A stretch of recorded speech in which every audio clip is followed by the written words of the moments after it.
Good Morning Business, le grand entretien. Le grand entretien avec Patrick Martin, candidat à la présidence du MEDEF. Bonjour. Bonjour. Candidat donc face à une candidate. Il n'y a plus qu'une adversaire, puisque hier, après le retrait de Pierre Brageux, ne reste donc que Dominique Carlac face à vous pour l'élection au MEDEF qui aura lieu le 6 juillet. Donc déjà, on vous pose cette question ce matin parce que vous savez qu'on aime le débat. Sur ce plateau, vous êtes deux candidats, un duel, vous allez accepter de faire un débat sur notre plateau, une mission spéciale. Bien sûr, une émission spéciale encore mieux. Donc, il y aura donc un débat sur BFM Business avec Dominique Carlac. Très volontiers. Bon. C'est quoi d'ailleurs un débat au sein du MEDEF? Qu'est-ce qui peut différencier deux candidats? D'abord, la campagne permet de les différencier. Moi, je suis très résolument en campagne. J'observe ce qui se passe, l'événement que vous venez de signaler hier. Mais typiquement hier soir, j'ai dîné avec 11 présidentes et présidents de fédération. Samedi prochain, je suis en Provence avec une cinquantaine d'électeurs du MEDEF. Vous êtes en campagne, quoi. Je suis en campagne et j'apprends beaucoup. J'y prends une forme de plaisir, pour tout vous dire. J'aime bien le contact. Donc ça va permettre déjà de singulariser, je dirais, les profils, les projets de l'une et de l'autre. Et puis on a des parcours, on a des valeurs, on a des sensibilités, on a des expressions distinctes. Je pense qu'une vraie compétition, c'est très sain. Et à vrai dire, ça invalide cette thèse qui a été portée jusqu'à une période récente, jusqu'à hier, à vrai dire, selon laquelle il n'y avait pas de démocratie interne au MEDEF. Mais c'est parce que vous avez déjà aussi beaucoup de soutien public. Vous avez notamment celui de l'IUMM d'Éric Trappier qui a dit dans la presse que clairement, il vous soutenait. Donc, si clairement vous avez déjà un certain nombre de fédérations, est-ce que c'est pas déjà fait ? Ah non, moi je m'interdis de considérer que c'est déjà fait. Il peut y avoir des accidents de parcours. Dominique Carlac, pour qui j'ai du respect, peut faire une proposition fracassante. Elle en est capable, je veux dire, positivement fracassante. Et puis je crois que c'est une marque de respect envers les électeurs de considérer que le jeu reste ouvert jusqu'au 6 juillet matin, le moment de l'élection. Alors, autre événement très important et qui va sans doute alimenter votre campagne et vos débats, c'est aujourd'hui à l'Elysée, discours d'Emmanuel Macron sur la réindustrialisation. BFM Business sera évidemment présent toute l'après-midi sur place à l'Elysée. Et c'est un enjeu pour notre pays. On voit que pour la 4e année consécutive, l'attractivité de la France est la première en Europe, avec le baromètre d'EY qu'on a décrit tout à l'heure. Le gouvernement veut avancer, veut qu'il y ait plus d'usines, plus d'emplois en France. Est-ce que vous dites banco? Est-ce que vous dites oui, les entreprises s'engagent dessus, ou est-ce que vous dites oui, mais à telle condition? Alors je dis mieux que banco. Moi je considère, et ça n'est pas d'aujourd'hui, que c'est coupable, collectivement coupable pour nous tous, pour la France, d'avoir laissé péricliter son industrie. Alors, quand je dis péricliter, on a encore des fleurons magnifiques à toute taille d'entreprise. Et donc on ne répond même pas à une sollicitation du gouvernement. C'est une demande de notre part que de réindustrialiser notre pays avec, on le sait tous, un effet d'entraînement sur tous les métiers de service singulièrement. Alors moi je vis ça dans ma chair d'une certaine manière parce que je suis partiellement industriel.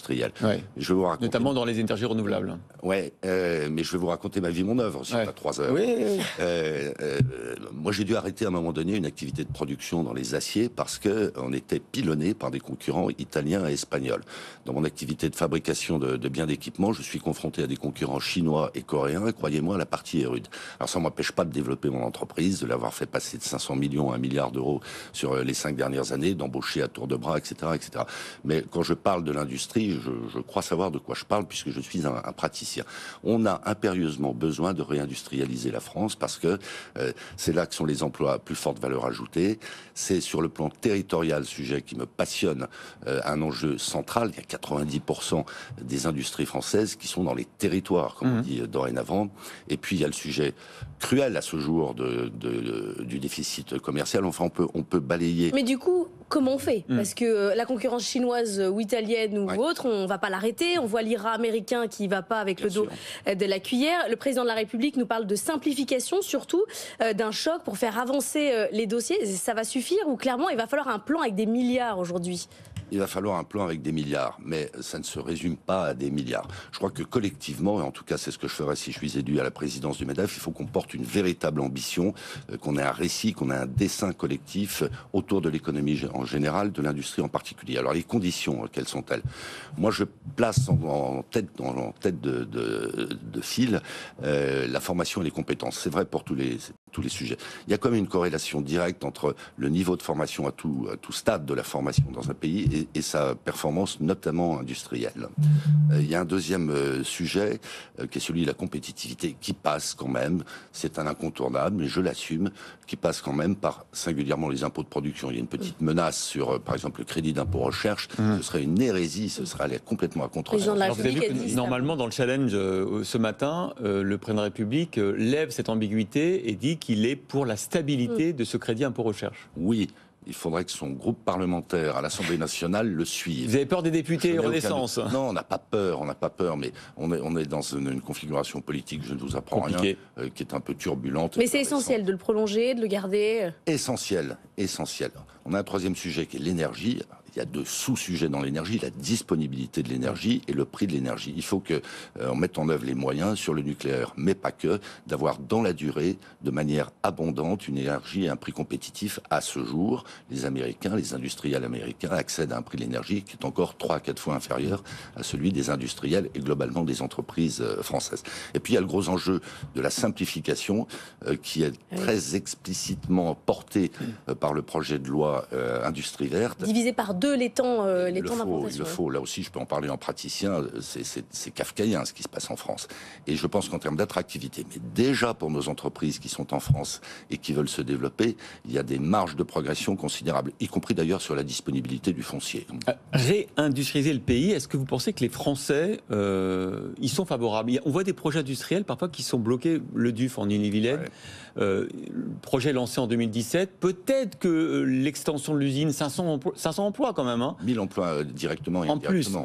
Plus, ça sera 2027, il faudra 10 ans, à moins que d'ici là, le DUF ait décidé d'aller ailleurs, en Portugal par exemple. Oui, alors, moi ça fait partie de mes objectifs, qu'on se mette d'accord avec nous-mêmes d'une certaine manière. Avec les Français. On sait qu'on a besoin de plus de logements, mais les élus locaux, les populations d'ailleurs, qui demandent par ailleurs des logements, n'en veulent pas à côté de chez elles ou de chez eux.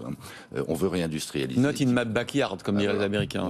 On veut des énergies renouvelables, on ne veut pas de fermes photovoltaïques à côté de chez nous. Je crois qu'à un moment donné, il va falloir se poser très sereinement, très rationnellement, très objectivement et dire que veut-on ? Que veut-on? Veut-on que ce pays qui gère la pénurie à ce jour et qui se dégrade, je ne veux pas dramatiser, retrouve des couleurs, retrouve une ambition? En tout cas, moi je pense que c'est le rôle du MEDEF, de son futur président, que de porter cette ambition. On y revient un peu à cette élection au MEDEF, c'est-à-dire qu'après Geoffroy Roux de Bézieux, dont le bilan c'est aussi d'avoir rendu le patron sympathique, c'est ce qu'on voit dans les enquêtes d'opinion. Vous dites plutôt on va passer à un MEDEF plus de combat, peut-être dans un monde où on est moins business friendly. Comment on fait pour avoir l'air d'un patron sympathique qui veut mettre des usines et en même temps être un peu dans le combat? En contrepoint, vous me dites que je ne suis pas sympathique. Pas du tout, vous êtes très terrible, sympathique. Mais si, vous n'avez pas encore la vie du MEDEF. Peut-être que vous allez devoir l'être, moins sympathique. Vous le disiez avec un contexte politique plus compliqué que ce que vous avez eu pendant 5 ans. Alors voilà, vous faites la réponse à la question. Alors évidemment, moi j'ai été le numéro 2 du MEDEF aux côtés de Geoffroy. Je trouve que ce qu'on a fait est bien. Et en n'étant absolument pas de parti pris. C'est vrai que les circonstances ont changé. Vous aviez un gouvernement pro-business aussi. Oui. Voilà. Alors, est-ce que le gouvernement est toujours pro-business? On ne va pas tarder à le savoir. Typiquement, l'engagement pris par la Première ministre de transcrire l'accord national interprofessionnel sur le partage de la valeur, ça n'est pas rien. Cet accord, ça va être un test. On va voir si les paroles sont suivies d'actes. Mais oui, effectivement, la concurrence américaine, le prix de l'énergie, des interrogations plus ou moins fondées dans notre pays sur la valeur travail, il va falloir répondre à tout ça. Moi, je pense que le patronat doit assumer ses valeurs, doit assumer ses convictions, mais le faire sans provocation.